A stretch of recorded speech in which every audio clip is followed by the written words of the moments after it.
précis. Oui, Mathieu. et en plus, on n'est pas surpris, puisqu'on se souvient notamment, il y a quelques années déjà de cela, que Danielle Obono n'arrivait pas à dire « Vive la France », alors qu'elle était parlementaire et députée de la nation française. Donc ça montre bien quand même que à la France insoumise, il y a effectivement, on va voir de plus en plus s'opérer deux lignes de front entre les uns qui cherchent à utiliser les autres et les autres qui cherchent à utiliser les uns. C'est-à-dire que Jean-Luc Mélenchon, Manuel Bompard, etc. ont eu cette réflexion à un moment donné, en 2017, d'aller chercher les voix dans les quartiers populaires. On se souvient, il nous manque 400 000 voix en Seine-Saint-Denis, etc. Et donc, on va aller les récupérer sur les thèmes de la décolonisation, l'indigénisme, voire le communautarisme, etc. Même parfois le soutien à l'islamisme dans certains cas.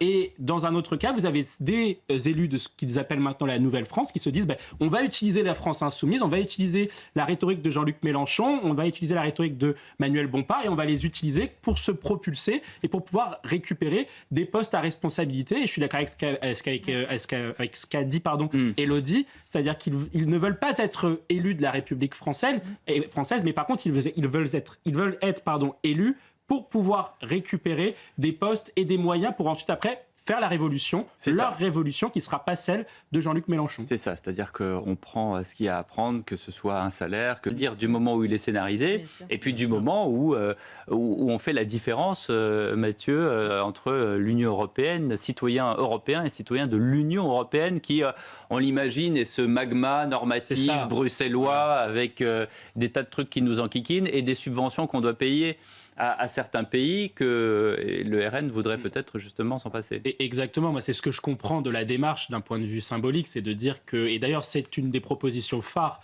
que le RN propose à chaque fois qu'on débat du budget, c'est de supprimer la contribution française au fonctionnement de l'Union européenne qui devrait rapporter, selon les années, entre 5 et 9 milliards d'euros aux finances publiques françaises. Donc je comprends ça, l'idée que l'Union européenne, effectivement, est un formidable vecteur d'impuissance publique, c'est-à-dire qui nous bride sur certains sujets, notamment les questions migratoires, les questions de réindustrialisation, les questions de compétitivité économique. En revanche, là où je pense que c'est problématique pour le Rassemblement national en lui-même et notamment pour l'état-major du Rassemblement national, c'est que ça va donner une cartouche aux adversaires du RN pour dire, vous voyez, le RN n'a jamais coupé avec...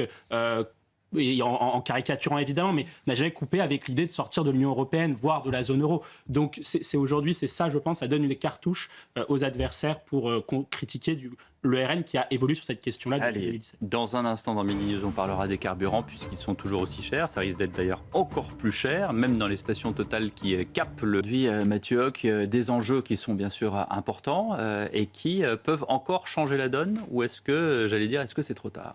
Alors, c'est une bonne question, effectivement. Je ne saurais pas dire si c'est trop tard encore. Pour l'instant, ce qui est juste à dire, c'est que l'Union européenne va faire face à la plus grande crise migratoire de son histoire, notamment parce qu'il y a les événements au Moyen-Orient, mais plus globalement, vous avez, selon les rapports de l'ONU, donc le Haut Commissariat aux réfugiés, 100 millions de migrants dans le monde à peu près, et un tiers d'entre eux ont pour destination finale un pays de l'Union européenne. Et parce que souvent on dit, oui, mais la plupart de l'immigration, c'est entre les pays du Sud, mais la réalité, c'est que c'est le parcours de la migration, vous passez d'un pays du Sud à un autre pays du Sud, et la destination finale est l'Union européenne. Et ce que l'on voit aujourd'hui dans les chiffres, et c'est ce qu'avait rappelé aussi Nicolas Pouvremonti, c'est que l'Union européenne est l'un des membres de la zone Nord qui expulse le moins. C'est-à-dire que les États-Unis aujourd'hui, que ce soit sous Barack Obama, Joe Biden ou Donald Trump, on est aux alentours de 25 à 30% d'expulsions qui sont réellement effectuées, voire plus parfois sous l'administration Donald Trump. L'Australie, pareil, expulse davantage par ce mécanisme-là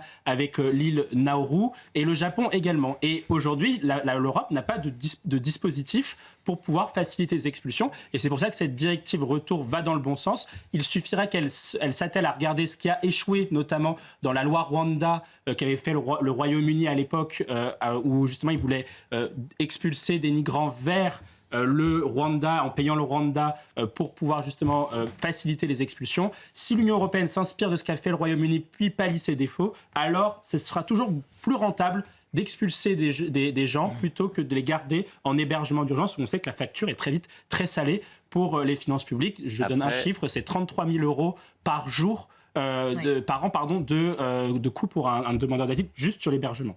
Après, on aura toujours en France la question du mécanisme de rang que Madame Dia n'a pas été beaucoup invitée ailleurs que sur d'autres antennes que celle de CNews. C'est tout à fait juste et je ne vais pas redire ce qu'a dit Sabrina de manière très brillante.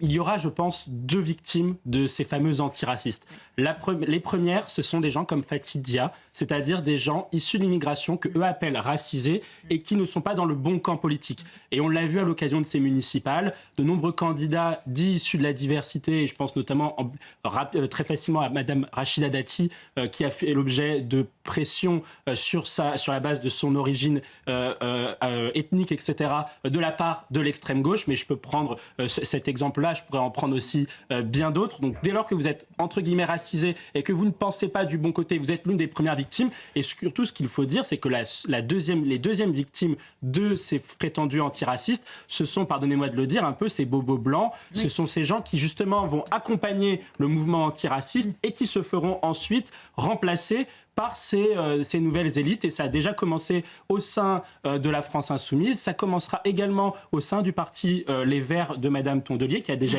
fait l'objet d'un tweet de Monsieur Ali Diouara, qui la traite de raciste. Qui la traite déjà de raciste. Donc les deux prochaines victimes, les élus dits racisés, entre guillemets, qui ne pensent pas du même camp, et les bobos bourgeois qui seront de toute façon toujours trop blancs pour certains. Raphaël Stainville. Oui, en fait,